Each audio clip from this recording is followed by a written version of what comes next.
right, Aaron Rodgers, Derek Carr, Lamar Jackson, drafting a quarterback, Gardner Minshew. We're going to talk about it. All of it. The whole truth and nothing but the truth on everything Jets quarterback. Now, those of you who hang out, leave comments. I really appreciate it. I do read every single one of your comments. I know I'm the worst at replying to them, but I read them. I think about them. Sometimes I say, hey, that guy was right. Sometimes I say that guy was crazy. Sometimes I say that guy changed my mind. Sometimes I say that guy is an a-hole. But I do read them all and I appreciate it. And I kind of wanted to respond to a lot of common themes that are popping up in a lot of these quarterback videos. And some of them are pretty valid, but I think some of them are a little bit incomplete. Now, first of all, with any Jets quarterback situation, it's kind of the easiest thing to do to point out the flaw, right? Aaron Rodgers is 40 years old. Yeah, how that's going to work out. Derek Carr has never won a playoff game, and he's going to be the Jets savior, LOL. Yeah.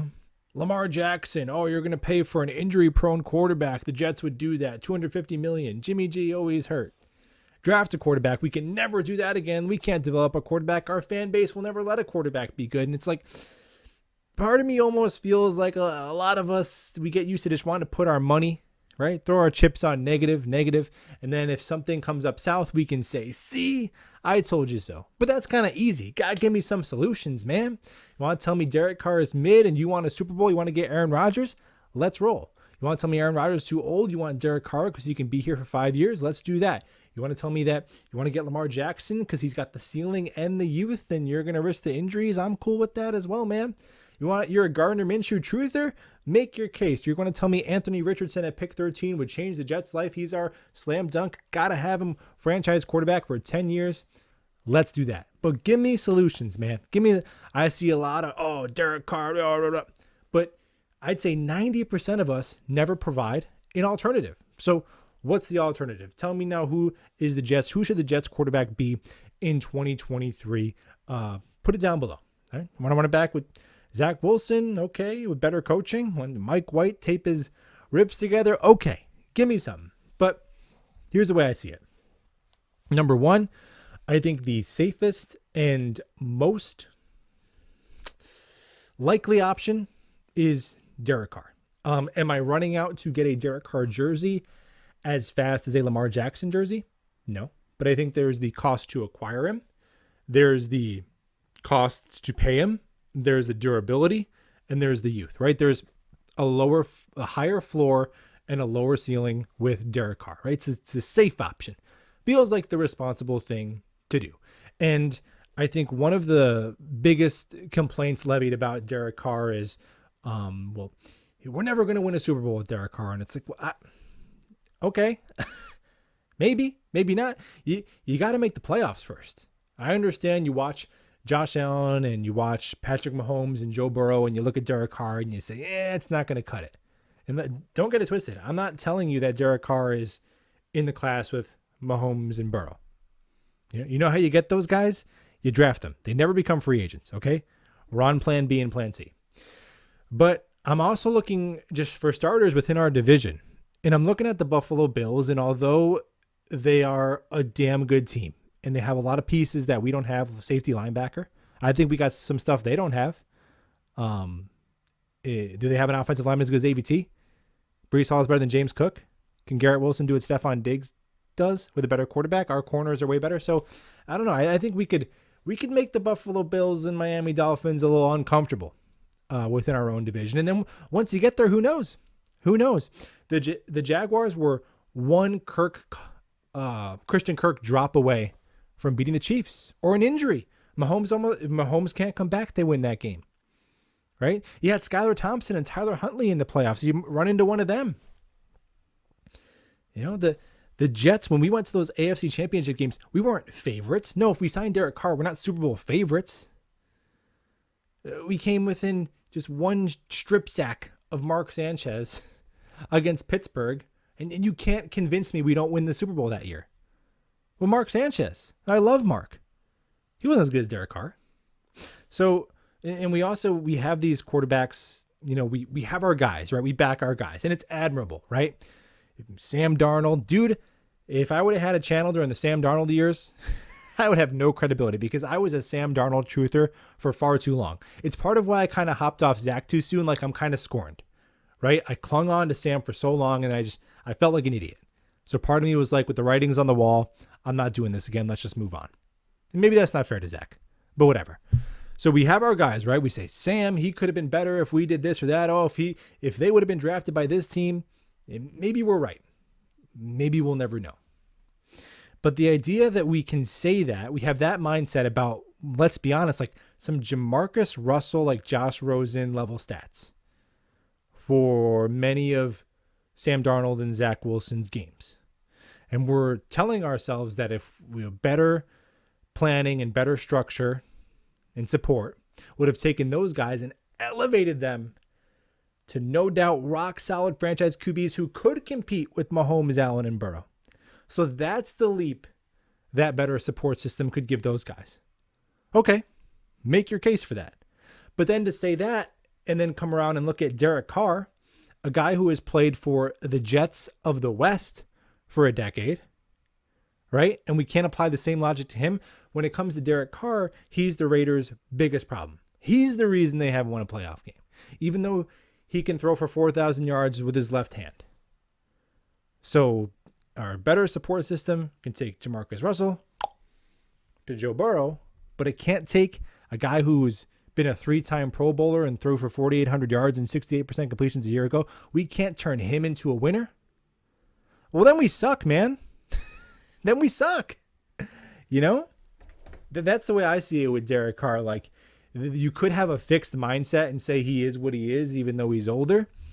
But he's the only thing that has kept that dumpster fire from being watchable, relevant, and in the playoffs a couple times the last decade. That's the way I see it with Carr. Now, Aaron Rodgers. Aaron Rodgers, just for clarity. Okay, now I know it's clickbait. Dude, tell that to Adam Schefter and Ian Rappaport and Pat McAfee. Those are the people saying he's likely to be traded.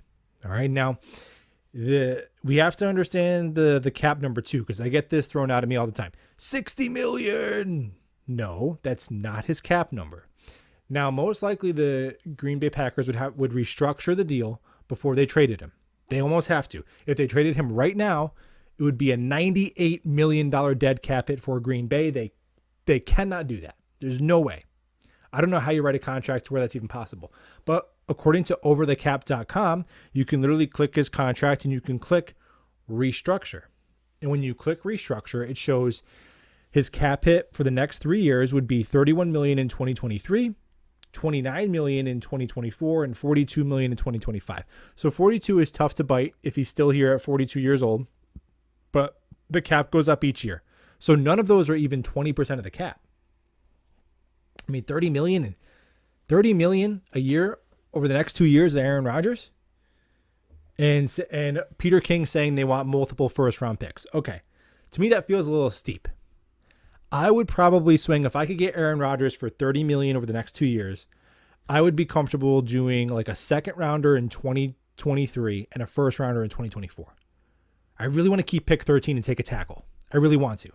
Now, maybe you got to do what you got to do to get the quarterback and figure out offensive line in the later rounds or whatever. But if we can get pick 13 in Aaron Rodgers, and then in 2024, that first round pick I would include, okay, that's going to be 20 and beyond because we just got Aaron Rodgers, right?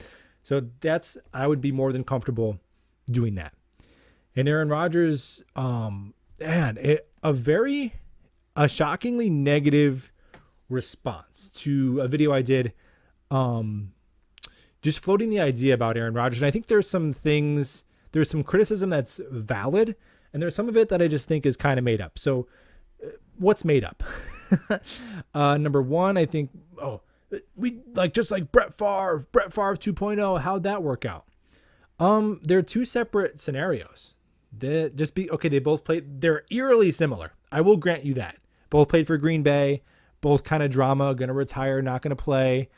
They're both not maybe as good as people as you would like. Look, Aaron Rodgers has kind of a punchable face. Okay. I'm not going to invite him to my Christmas party. I understand that. But just because 12 years ago, Brett Favre, for the first time in his career, had a significant injury with the Jets, is that I don't understand that. Brett Favre wasn't even washed when he came here. He got hurt and he hid his injury because he wanted to keep his dumb streak alive. We were 8-3, then he gets hurt, and then we bottom out. And then the next year, Brett Favre goes on to have all pro stats in Minnesota. He wasn't washed. This year, Aaron Rodgers was hurt. Broken thumb. Way lower stats. Okay, if his thumb is healed up next year, I mean, the man has 2 of the last 3 MVP trophies. 2 of the last 3. And if you can give up like a first and a second rounder, maybe a day 3 pick, and you're paying him $30 million? If Derek Carr's a free agent, he's getting more than $30 million. Just the cutting Carl Lawson and Corey Davis alone, if you cut Carl Lawson, Corey Davis, and Jordan Whitehead, that would be a cap relief of $33 million. Those 3 guys and a couple of high picks are not worth one of the top 5 throwers of the football we've ever seen. I don't know. Now with Aaron, my biggest concern with Aaron isn't his level of play. It isn't the cost to pay him. It isn't the cost to trade him. My concern with Aaron is that he's flaky. If I'm going to do it, I need 2 years of Aaron Rodgers. And Aaron, he's the kind of guy that seems to me, he does New York for 1 year. Maybe he says, I'm done. 1 year. Then it's like, damn, like a first and a second for 1 year. I don't know. So that would be something that Joe Douglas and Robert Saleh would have to be really confident that you're getting 2 years of Aaron Rodgers. But if they can get that, then to me, I would definitely do it. And I talked about Derek Carr just being someone who gets out of the way of Garrett Wilson and Elijah Moore and lets them do their thing. Because we've had quarterback play and offensive coordinators and an offensive line that's just gotten in the way of our young talent. Our receivers, Denzel Mims and Elijah Moore, 2 second-round picks, already have requested trades. If we roll out the same quarterback room next year, by the bye week, Garrett Wilson is going to request a trade, whether we like it or not. Whether they're divas or not. That's just the way it is, man. But Aaron Rodgers elevates those guys. Again, I'll say it again. You get Aaron Rodgers, you immediately have Justin Jefferson in Garrett Wilson. Boom, like that. I cannot be convinced otherwise. Justin Jefferson goes for 1,100 yards in his rookie year. Stephon Diggs never had a season as good as Garrett Wilson's rookie year before he got Josh Allen. Then he becomes a top 5 receiver. Garrett Wilson would do the same thing. I have no doubt. Then Elijah Moore, who knows? Denzel Mims, who knows? I'm not the biggest Denzel Mims truther, but who knows? Could he be a number 3? Could he develop into a number 3 under Aaron Rodgers? And then you save money because you don't have to pay a number 3, $7-8 million. You don't have to draft another one because you have a quarterback that can elevate the roles of the players on your offense, and you're making up for that money elsewhere. Makes your whole team better, man. Makes your whole team better. It's what Coach Mangini calls a force multiplier. It elevates everything. Aaron Rodgers gets here. Greg Zuerlein makes more kicks. I don't know how. He just does. He does, man. Your defense is better. Your defense plays the lead. They're more aggressive. I think Jets fans were the only ones who need to be reminded of this because we haven't seen high-level quarterback play in so long. We have such a fixed mindset that we're like, our defense. And that's the other thing I hear about Aaron Rodgers. I think it was Gitmo Bob. What's up, Bob? Bob's a cool dude. Bob brings up good points for the most part. But Bob said, let me know what that gutted defense looks like. You're going to gut our defense. Yet you will have to make sacrifices. Right? Carl Lawson's gone. Maybe you can't re-sign Sheldon Rankins. Maybe you got to replace Jordan Whitehead with a mid-round pick or a low-level free agent. And then you're out. Maybe that second-round pick that I included in there, maybe you would have taken a safety or a linebacker, and that hurts.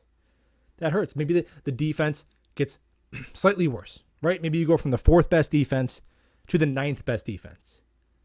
But, brother, you still have Aaron bleeping Rodgers and a top 10, top 12 defense.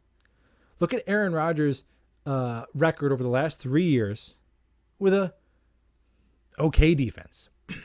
And look at our record last year with the top 5 defense. It is so beyond worth it. It's crazy. It really is. Here's another comment I'm looking at. I kind of pulled these together. Another one on Aaron Rodgers. Aaron Rodgers is going to set us back. That would be an SOJ, same old Jets move. Okay. I have a couple of questions here with Aaron Rodgers setting us back. Set us back to where? Where's back? Where's back at the quarterback position? Because I just watched screen passes go 10 feet over people's heads. I just watched 3 straight years where we didn't have a single quarterback throw for 10 touchdown passes. I watched a season end where the last 9 quarters of the season, we didn't have a pass that was thrown into the end zone. A pass didn't make it to the end zone. We didn't take a snap inside the opponent's 8-yard line for 9 quarters. So I don't know where back is. Like, where's back? Is back like missing the playoffs for 12 straight years? I don't understand. A same old Jets move. A same old Jets move would be to sign Gardner Minshew, who I kind of like, by the way, but you get what I'm saying. A same old Jets move would be to take another quarterback who's not good or maybe is good and we ruin him and we argue about it for 3 years.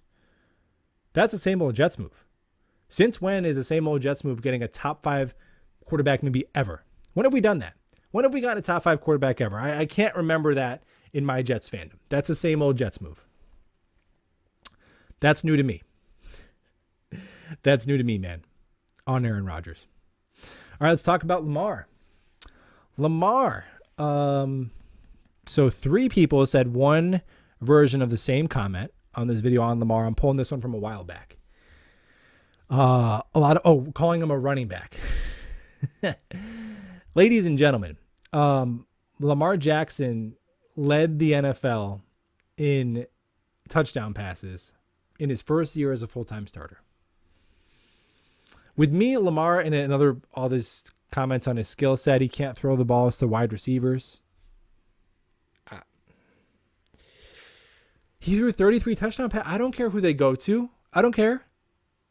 And Hollywood Brown, in his last season with the Ravens, had the same number of targets as Garrett Wilson did this year. So would Garrett Wilson rather have the same number of targets from Zach Wilson, Mike White, or Joe Flacco, or the same number of targets from Lamar Jackson? We'll have to ask Garrett. I have a suspicion I know the answer. So to me, Lamar, the skill set is fully worth it. Now the price, you're probably talking about 3 first-round picks, man. 3 first-round picks. And it hurts. And the money, like $250 million. Ooh, it hurts. It's not easy. It's not easy. But you think about the alternative. Like, if we're not going to do any of this, if we're just crapping on all of this, I don't know what our option is, man. Just punt. Just give up. Keep collecting and building our assets. And we have a top 5 defense. We finally fixed our offensive line. We can go 9-8 with Mike White, and then he gets hurt and Zach's back in. Yeah, Lamar changes your life, man. Lamar changes your life. But the injuries concern me. For sure. That is the one. Like, dude, if he had been durable the last 2 years, it's not even a question. But if he had been durable the last 2 years, he's probably paid by Baltimore already. You know what I mean? Like, that is, part of me is like, okay, the Ravens are a really good organization, and they're saying it's not worth it for them. You got to consider that. But, yeah, if it's 3 first-round picks, I'm not sure. If it's 2 first-round picks and like a second, and it's $45 million, and we couldn't get Carr or Rodgers, I would rather swing for Lamar than just going to down like the Brissett Minshew road. I would. I think Lamar for me is 3rd just because of the injuries, the cost to acquire, and the trade assets. But in a vacuum, he's the best option because of the youth and the ceiling. But to me, he would be 3rd. But I'm not. If I can't get Carr and I can't get Rodgers, and there's a way I can get Lamar, I'm doing that before I go down the Baker Mayfield and on list. That's the way I see it with Lamar. Then with everybody else, man, you can jumble them all together. There's guys I like better than others. To me, I have Jimmy G way down below. Because what good is a quarterback who's going to play 8 games? I'd rather have Jacoby Brissett for 17 games than Jimmy G for 9 games. You know? So Brissett and Minshew would be my top of the bargain bin, for lack of a better term, not to be disrespectful. That's where I'd have them. I'd rather go with those 2 than Jimmy G or Baker or Sam Darnold, even though that's not really realistic anyway. So that's the way I see it. Jets quarterback stuff, just responding to a lot of these comments. I had one more section in here on Zach. Again, I was a Sam Darnold truther for a long time. Part of me in my soul, I still feel like if Sam went somewhere else, he would have had a shot. But maybe I'm just being a homer. I thought we had our dude with Sam, man. on draft night. And then I think it was the game. I think it was the end of his rookie year, maybe the end of year 2. We had a shootout with Green Bay. We lost at home. And he's going punch for punch with Aaron Rodgers. Right? He throws the pick on Monday night, his first game, then he bounces back. We blow out Detroit. there was like 3 different times with Sam where I felt like we had our guy. I remember I was watching Jets Cowboys. I think this is right when he came back from mono. Jets Cowboys, and he threw a bomb to Robbie Anderson. He had a great game. We upset the Cowboys. And I was watching it with a Bills buddy of mine, right, in Buffalo. And he told me, he's like, man, we should have taken Sam Darnold instead of Josh Allen. Oh, man. People aren't meant to be put through this kind of pain. Yeah, so with Zach, I think Sam was better, man. I think Sam was better with worse, to be honest. I think our coaching was worse. I think our defense was worse. Our weapons were worse. And Sam did better with that. So I don't know how to feel more optimistic about Zach than Sam. Although in a vacuum, I think Zach has a stronger arm. I think he's more athletic, but I can't recall, like, I wish I had an example, like this quarterback year 2 struggled to complete like check down passes. And then they went on to be great. Like there's really not that. Even, Josh Allen's a famous example. Dude, he wasn't that bad year 2. You know what I mean? Go watch how he finished year 2. So with Zach, we have to understand that we're hoping that he has one of the biggest career turnarounds like ever. But hey, if you get a Derek Carr, you get an Aaron Rodgers, then I keep Zach. I'm not getting rid of Zach. You keep him and then you develop him. And then, okay, you have Aaron Rodgers for 2 years. And then you say, okay, Zach, let's give it one more shot. 2 years later. Why not? Right? I'd be okay with that. And then maybe he can learn something from those veterans. And then by then we have a better coaching staff, hopefully. I'm not getting rid of Zach. I just, and sometimes the way I talk about him, I know I can get pretty negative and harsh with Zach, but I think a lot of it is just, dude, I believed in him so much and it just hurts. It just hurts, man. 2 top 5 picks. Oh, and you watch other teams, like it's hard not to have a pity party, right? You watch like Burrow and Trevor and Josh and Lamar and Mahomes and these other guys, and they just hit Herbert and they just hit like right away. And it's like those teams within the first year and a half, they're like, boom, we got our guy for 10 years. And it's tough, man. I don't know what it is. Sometimes the people who say the name of the curse is real, it's hard to argue with them, man. But that's the way I see it. I know this is kind of a long-winded, rambling video. Didn't have a ton of notes for it, but I get a ton of comments, and I just wanted to take the time to kind of respond to a lot of them because this quarterback situation is very fluid. I think a lot of people want to say, anyone who doesn't want Carr is crazy. Anyone who doesn't want this quarterback is crazy. Anyone who wants this guy is crazy. When, to me, you can make a case for a lot of different quarterbacks. But to me, you just got to make your case. I think it's easy to say to crap on one option, but give me your solution. So I look forward to reading more comments to this one down below. If you've watched it till the end, I'm sure you're already subscribed because that was like 25 minutes of rambling. So thank you and go Jets.